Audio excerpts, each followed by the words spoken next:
Hello everyone, welcome to our YouTube channel Educated Cherry। लीजिए शुरू करते हैं मुंशी प्रेमचंद जी द्वारा लिखी गई कहानी बड़े घर की बेटी। बेणी माधव सिंह गोरीपुर गांव के जमींदार और नंबरदार थे। उनके पितामह किसी समय बड़े धन धान्य संपन्न थे। गांव का पक्का तालाब और मंदिर, जिनकी अब मरम्मत भी मुश्किल थी, उन्हीं की कीर्ति स्तंभ थे। कहते हैं इस दरवाजे पर हाथी झूमता था। अब उसकी जगह एक बूढ़ी भैंस थी, जिसके शरीर में अस्थि पंजर के सिवा और कुछ शेष न रहा था, पर शायद दूध बहुत देती थी, क्योंकि एक न एक आदमी हांडी लिए उसके सिर पर सवार ही रहता था। बेणी माधव सिंह अपनी आधी से अधिक संपत्ति वकीलों को भेंट कर चुके थे। उनकी वर्तमान आय 1000 रुपये वार्षिक से अधिक न थी। ठाकुर साहब के 2 बेटे थे। बड़े का नाम श्रीकंठ सिंह था। उसने बहुत दिनों के परिश्रम और उद्योग के बाद BA की डिग्री प्राप्त की थी। अब एक दफ्तर में नौकर था। छोटा लड़का लाल बिहारी सिंह दोहरे बदन का सजीला जवान था। भरा हुआ मुखड़ा, चौड़ी छाती, भैंस का 2 सेर ताजा दूध वह उठकर सवेरे पी जाता था। श्रीकंठ सिंह की दशा बिल्कुल विपरीत थी। इन नेत्र प्रिय गुणों को उन्होंने BA इन्हीं 2 अक्षरों पर न्योछावर कर दिया था। इन 2 अक्षरों ने उनके शरीर को निर्बल और चेहरे को कांतिहीन बना दिया था। इसी से वैद्यक ग्रंथों पर उनका विशेष प्रेम था। आयुर्वेदिक औषधियों पर उनका अधिक विश्वास था। शाम सवेरे से उनके कमरे में प्राय खरल की सुरीली कर्ण मधुर ध्वनि सुनाई दिया करती थी। लाहौर और कलकत्ते के वैद्यों से बड़ी लिखा पढ़ी रहती थी। श्रीकंठ इस अंग्रेजी डिग्री के अधिपति होने पर भी अंग्रेजी सामाजिक प्रथाओं के विशेष प्रेमी न थे, बल्कि वह बहुधा बड़े जोर से उनकी निंदा और तिरस्कार किया करते थे। इसी से गांव में उनका बड़ा सम्मान था। दशहरे के दिनों में वह बड़े उत्साह से रामलीला में सम्मिलित होते और स्वयं किसी न किसी पात्र का पार्ट लेते थे। गोरीपुर में रामलीला के वही जन्मदाता थे। प्राचीन हिंदू सभ्यता का गुणगान उनकी धार्मिकता का प्रधान अंग था। सम्मिलित कुटुंब के तो वह एकमात्र उपासक थे। आजकल स्त्रियों को कुटुंब में मिलजुल कर रहने की जो अरुचि होती है, उसे वह जाति और देश दोनों के लिए हानिकारक समझते थे। यही कारण था कि गांव की ललनाएं उनकी निंदक थी।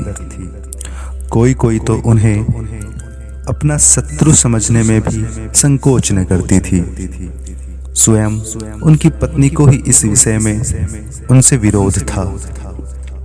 यह इसलिए नहीं कि उसे अपने सास ससुर, देवर या जेठ आदि से घृणा थी, बल्कि उसका विचार था कि यदि बहुत कुछ सहने और तरह देने पर भी परिवार के साथ निर्वाह न हो सके, तो आए दिन की कलह से जीवन को नष्ट करने की अपेक्षा यही उत्तम है कि अपनी खिचड़ी अलग पकाई जाए। आनंदी एक बड़े उच्च कुल की लड़की थी।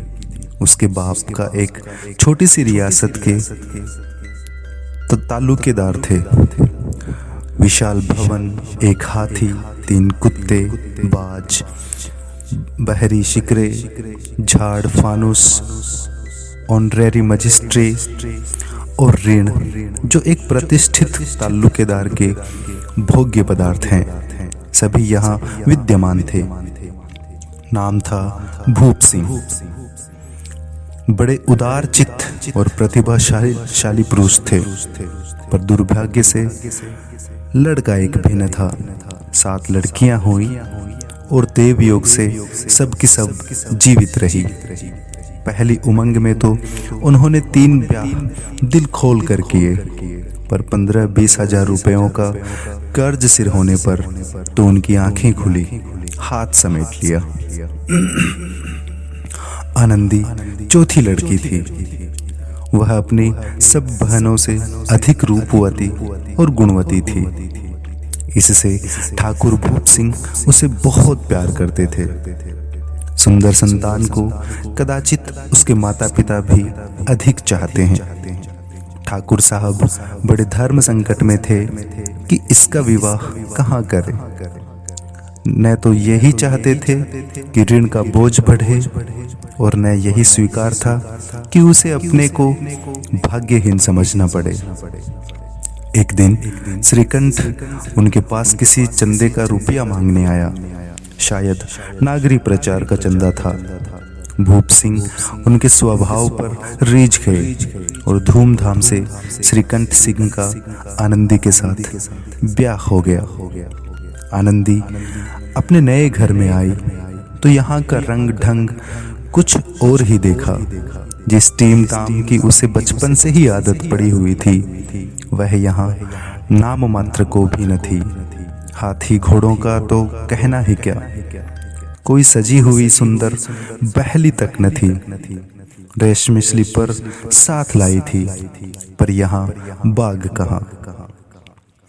मकान में खिड़कियां तक न थी, न जमीन पर फर्श, न दीवार पर तस्वीरें। यह एक सीधा सादा देहाती गृहस्थ का मकान था, किंतु आनंदी ने थोड़े ही दिनों में अपने को इस नई अवस्था के अनुकूल बना लिया, मानो उसे विलास के सामान कभी देखे ही न थे। एक दिन दोपहर के समय लाल बिहारी सिंह 2 चिड़िया लिए हुए आया और भावत से बोला, जल्दी से पका दो, मुझे भूख लगी है। आनंदी भोजन बनाकर उसकी राह देख रही थी। अब वह नया व्यंजन बनाने बैठी है। हांडी में देखा तो घी पाव भर से अधिक न था। बड़े घर की बेटी किफायत क्या जाने। उसने सब घी मांस में डाल दिया। लाल बिहारी खाने बैठा तो दाल में घी न था। बोला, दाल में घी क्यों नहीं छोड़ा? आनंदी ने कहा, घी सब मांस में पड़ गया। लाल बिहारी जोर से बोला, अभी परसों घी आया है, इतने जल्दी उठ गया? आनंदी ने उत्तर दिया, आज तो कुल पाव भर रहा होगा, वह सब मैंने मांस में डाल दिया। जिस तरह सूखी लकड़ी जल्दी से जल उठती है, उसी तरह क्षुधा से बावला मनुष्य जरा जरा सी बात पर तिनक जाता है। लाल बिहारी को भावस की यह ढिठाई बहुत बुरी मालूम हुई। तिनक कर बोला, मैके में तो चाहे घी की नदी बहती हो, स्त्री गालियां सह लेती है, मार भी सह लेती है, पर मैके की निंदा उससे नहीं सही जाती। आनंदी मुंह फेर कर बोली, हाथी मरा भी तो 9 लाख का, वहां इतना घी नित्य नाई कहार खा जाते हैं। लाल बिहारी जल गया, थाली उठाकर पलट दी और बोला, जी चाहता है जीभ पकड़कर खींच लूं। आनंदी को भी क्रोध आ गया, मुंह लाल हो गया। बोली, वह होते तो आज इसका मजा चखाते। अब ऐपड उज्जड़ ठाकुर से न रहा गया। उसकी स्त्री एक साधारण जमींदार की बेटी थी। जब जी चाहता उस पर हाथ साफ कर लिया करता था। खड़ाऊ उठाकर आनंदी की और जोर से फेंकी और बोला, जिसके गुमान पर भूली हुई हो उसे भी देखूंगा और तुम्हें भी। आनंदी ने हाथ से खड़ाऊ रोकी, सिर बच गया, पर उंगली में बड़ी चोट आई। क्रोध के मारे हवा से हिलते पत्ते की भांति कांपती हुई अपने कमरे में आकर खड़ी हो गई। स्त्री का बल और साहस, मान और मर्यादा पति तक है। उसे अपने पति के ही बल और पुरुषत्व का घमंड होता है। आनंदी खून का घूंट पीकर रह गई। श्रीकंठ सिंह शनिवार को घर आया करते थे। बृहस्पतिवार को यह घटना हुई थी। 2 दिन तक आनंदी कोप भवन में रही, न कुछ खाया न पिया, उनकी बाट देखती रही। अंत में शनिवार को वह नियमानुकूल संध्या समय घर आए और बाहर बैठकर कुछ इधर उधर की बातें, कुछ देश काल संबंधी समाचार तथा कुछ नए मुकदमों आदि की चर्चा करने लगे। यह वार्तालाप 10 बजे रात तक होता रहा। गांव के भद्र पुरुषों को इन बातों में ऐसा आनंद मिलता था कि खाने पीने की भी सुधि न रहती थी। श्रीकंठ को पिंड छुड़ाना मुश्किल हो जाता था। ये 2-3 घंटे आदमी ने बड़े कष्ट से काटे। किसी तरह भोजन का समय आया, पंचायत उठी, एकांत हुआ तो लाल बिहारी ने कहा, भैया आप जरा भाभी को समझा दीजिए कि मुंह संभाल कर बातचीत करे, नहीं तो एक दिन अनर्थ हो जाएगा। बेणी माधव सिंह ने बेटे की ओर से साक्षी दी। हाँ, बहू बेटियों का यह स्वभाव अच्छा नहीं कि मर्दों के मुंह लगे। लाल बिहारी वह बड़े घर की बेटी है तो हम भी कोई कुर्मिक कहार नहीं है। श्रीकंठ ने चिंतित स्वर में पूछा, आखिर बात क्या हुई? लाल बिहारी ने कहा, कुछ भी नहीं, यूं ही आप उलझ पड़ी। मैके के सामने हम लोगों को कुछ समझती ही नहीं। श्रीकंठ खा पीकर आनंदी के पास गए। वह भरी बैठी थी। यह हजरत भी कुछ तीखे थे। आनंदी ने पूछा, चित्त तो प्रसन्न है? श्रीकंठ बोले, बहुत प्रसन्न है, पर तुमने आजकल घर में यह क्या उपद्रव मचा रखा है? आनंदी की तैयारियों पर बल पड़ गए।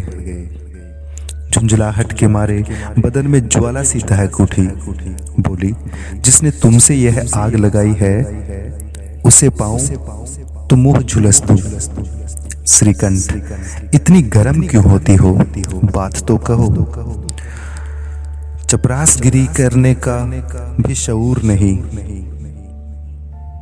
आनंदी, क्या कहूं, यह मेरे भाग्य का फेर है, नहीं तो गंवार छोकरा जिसको चपरासगिरी करने का भी शऊर नहीं, मुझे खड़ऊ से मारकर यो ना करता। श्रीकंठ, सब हाल साफ साफ कहो तो मालूम हो, मुझे तो कुछ पता नहीं। आनंदी, परसों तुम्हारे लाडले भाई ने मुझसे मांस पकाने को कहा। हांडी में घी पाव भर से अधिक न था। वह सब मैंने मांस में छोड़ दिया। जब खाने बैठा तो कहने लगा, दाल में घी क्यों नहीं है? बस इसी पर मेके को बुरा भला कहने लगा। मुझसे न रहा गया। मैंने कहा कि वहां इतना घी तो नाई का हार खा जाते हैं और किसी को जान भी न पड़ता। बस इतनी सी बात पर इस अन्यायी ने मुझ पर खड़ाऊ फेंक मारी।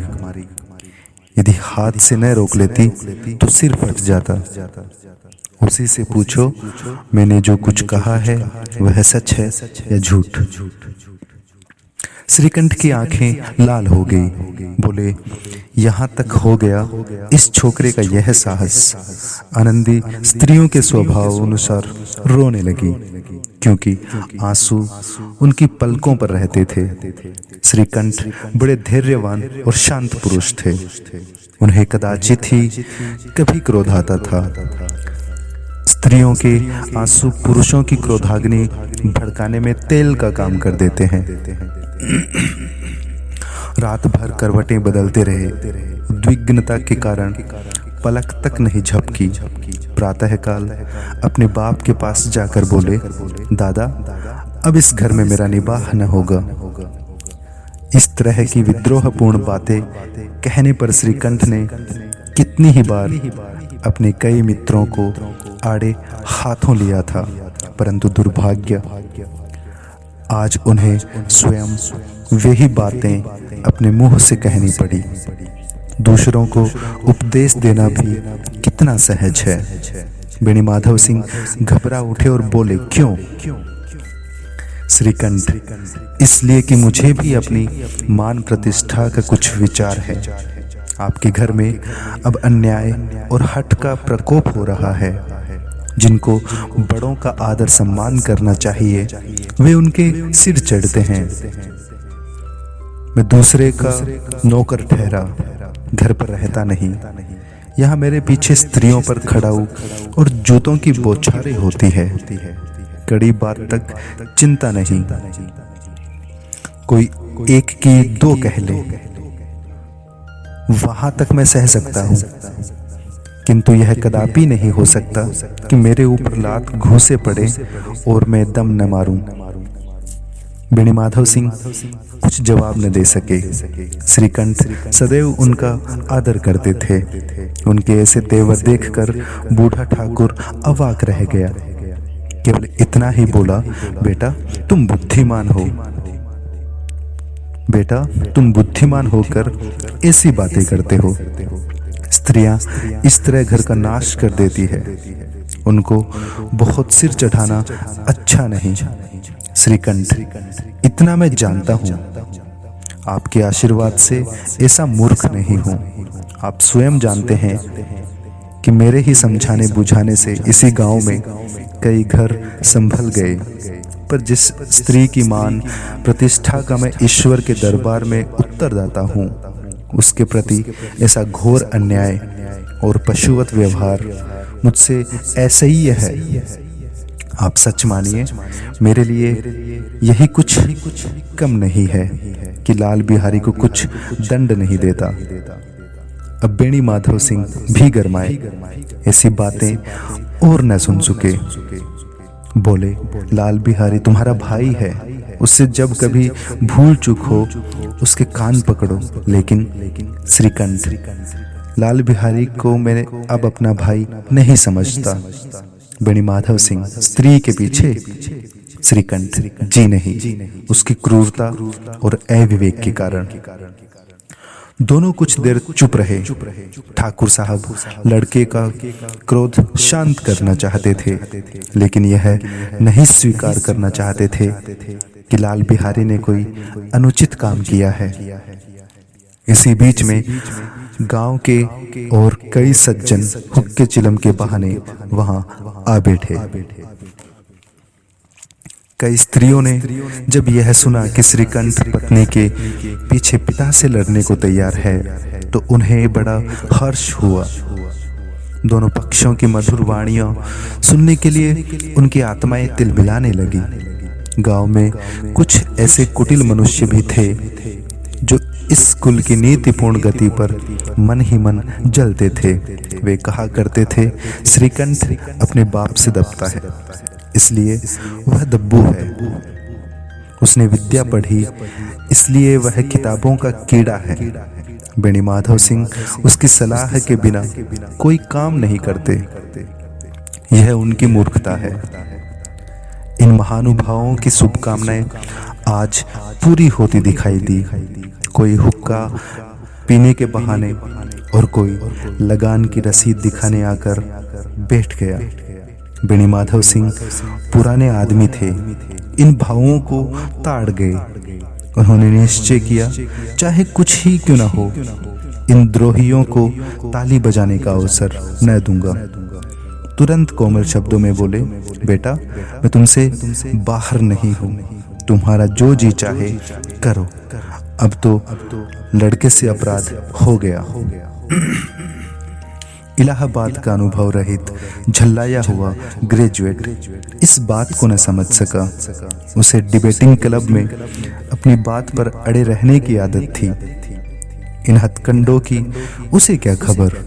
बाप ने जिस मतलब से बात पलटी थी वह उसकी समझ में न आई। बोला, लाल बिहारी के साथ अब इस घर में नहीं रह सकता। बेणी माधव, बेटा, बुद्धिमान लोग मूर्खों की बातों पर ध्यान नहीं देते। वह बेसमझ लड़का है, उससे जो कुछ भूल हुई है उसे तुम बड़े होकर क्षमा करो। श्रीकंठ, उसकी इस दुष्टता को मैं कदापि नहीं सह सकता। या तो वही घर में रहेगा या मैं ही। आपको यदि वह अधिक प्यारा है तो मुझे विदा कीजिए, मैं अपना भार आप संभाल लूंगा। यदि मुझे रखना चाहते हैं तो उससे कहिए जहां चाहे चला जाए। बस यह मेरा अंतिम निश्चय है। लाल बिहारी सिंह दरवाजे के चौखट पर चुपचाप खड़ा बड़े भाई की बातें सुन रहा था। वह उनका बहुत आदर करता था। उसे कभी इतना साहस न हुआ था कि श्रीकंठ के सामने चारपाई पर बैठ जाए, हुक्का पी ले या पान खा ले। बाप का भी वह इतना मान न करता था। श्रीकंठ का भी उस पर हार्दिक स्नेह था। अपने होश में उन्होंने कभी उसे घुड़का तक न था। जब वह इलाहाबाद से आते तो उसके लिए कोई न कोई वस्तु अवश्य लाते। मुगदर की जोड़ी उन्होंने ही बनवा दी थी। पिछले साल जब उसने अपने से ड्योढ़े जवान को नागपंचमी के दिन दंगल में पछाड़ दिया तो उन्होंने पुलकित होकर अखाड़े में ही जाकर उसे गले से लगा लिया था। 5 रुपए के पैसे लुटाए थे। ऐसे भाई के मुंह से आज ऐसी हृदय विदारक बात सुनकर लाल बिहारी को बड़ी ग्लानि हुई। वह फूट फूट कर रोने लगा। इसमें संदेह नहीं कि अपने किए पर पछता रहा था। भाई के आने से एक दिन पहले से उसकी छाती धड़कती थी कि देखूं भैया क्या कहते हैं। मैं उनके सम्मुख कैसे जाऊंगा, उनसे कैसे बोलूंगा, मेरी आंखें उनके सामने कैसे उठेंगी। उसने समझा था कि भैया मुझे बुलाकर समझा देंगे। इस आशा के विपरीत आज उसने उन्हें निर्दयता की मूर्ति बने हुए पाया। वह मूर्ख था, परंतु उसका मन कहता था कि भैया मेरे साथ अन्याय कर रहे हैं। यदि श्रीकंठ उसे अकेले में बुलाकर 2-4 बातें कह देते, इतना ही नहीं 2-4 तमाचे भी लगा देते, तो कदाचित उसे इतना दुख न होता। पर भाई का यह कहना कि अब मैं इसकी सूरत नहीं देखना चाहता, लाल बिहारी से सहा न गया। वह रोता हुआ घर आया। कोठरी में जाकर कपड़े पहने, आंखें पोंछी जिससे कोई यह न समझे कि रोता था। जब आनंदी के द्वार पर आकर बोला, भाभी, भैया ने निश्चय किया है कि वह मेरे साथ इस घर में न रहेंगे। अब वह मेरा मुंह नहीं देखना चाहते, इसलिए अब मैं जाता हूँ। उन्हें फिर मुंह न दिखाऊंगा। मुझसे जो कुछ अपराध हुआ उसे क्षमा करना। यह कहते कहते लाल बिहारी का गला भर आया। जिस समय लाल बिहारी सिंह सिर झुकाए आनंदी के द्वार पर खड़ा था, उसी समय श्रीकंठ भी आंखें लाल किए बाहर से आए। भाई को खड़ा देखा तो घृणा से आंखें फेर ली और कतरा कर निकल गए, मानो उसकी परछाई से दूर भागते हो। आनंदी ने लाल बिहारी की शिकायत तो की थी, लेकिन अब मन में पछता रही थी। वह स्वभाव से ही दयावती थी। उसे इसका तनिक भी ध्यान न था कि बात इतनी बढ़ जाएगी। वह मन में अपने पति पर झुंझला रही थी कि यह इतने गर्म क्यों होते हैं। उस पर यह भय भी लगा हुआ था कि कहीं मुझसे इलाहाबाद चलने को कहें तो कैसे क्या करूंगी। इस बीच में जब उसने लाल बिहारी को दरवाजे पर खड़े यह कहते सुना कि अब मैं जाता हूँ, मुझसे जो कुछ अपराध हुआ क्षमा करना, तो उसका रहा सहा क्रोध भी पानी हो गया। वह रोने लगी। मन का मेल धोने के लिए नयन जल से उपयुक्त और कोई वस्तु नहीं है।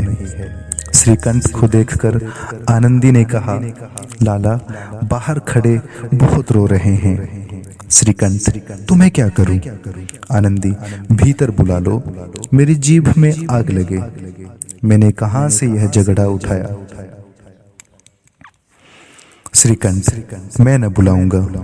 आनंदी, पछताओगे, उन्हें बहुत ग्लानि हो गई है, ऐसा न हो कहीं चल दे। श्रीकंठ न उठे। इतने में लाल बिहारी ने कहा, भाभी, भैया से मेरा प्रणाम कह दो, वह मेरा मुंह नहीं देखना चाहते, इसलिए मैं भी अपना मुंह उन्हें न दिखाऊंगा। लाल बिहारी इतना कहकर लौट पड़ा और शीघ्रता से दरवाजे की ओर बढ़ा। अंत में आनंदी कमरे से निकली और उसका हाथ पकड़ लिया। लाल बिहारी ने पीछे फिरकर देखा और आंखों में आंसू भरे बोला, मुझे जाने दो। आनंदी, कहाँ जाते हो? लाल बिहारी, जहां कोई मेरा मुंह न देखे। आनंदी, मैं न जाने दूंगी। लाल बिहारी, मैं तुम लोगों के साथ रहने योग्य नहीं हूं। आनंदी, तुम्हें मेरी सौगंध, अब एक पग भी आगे न बढ़ाना। लाल बिहारी, जब तक मुझे यह न मालूम हो जाए कि भैया का मन मेरी तरफ से साफ हो गया, तब तक मैं इस घर में कदापि न रहूंगा। आनंदी, मैं ईश्वर को साक्षी देकर कहती हूँ कि तुम्हारी ओर से मेरे मन में तनिक भी मेल नहीं है। अब श्रीकंठ का हृदय भी पिघला। उन्होंने बाहर आकर लाल बिहारी को गले लगा लिया। दोनों भाई खूब फूट फूट कर रोए। लाल बिहारी ने खिसकते हुए कहा, भैया, कभी मत कहना कि तुम्हारा मुंह न देखूंगा। इसके सिवा आप जो दंड देंगे मैं सहर्ष स्वीकार करूंगा। श्रीकंठ ने कांपते हुए स्वर में कहा, लल्लू, इन बातों को बिल्कुल भूल जाओ। ईश्वर चाहेगा तो फिर ऐसा अवसर न आएगा। बेणी माधव सिंह बाहर से आ रहे थे। दोनों भाइयों को गले मिलते देखकर आनंद से पुलकित हो गए। बोल उठे, बड़े घर की बेटियां ऐसी ही होती है, बिगड़ा हुआ काम बना लेती है। गांव में जिसने यह वृतांत सुना, उसी ने इन शब्दों में आनंदी की उदारता को सराहा। कहा, बड़े घर की बेटियां ऐसी ही होती है।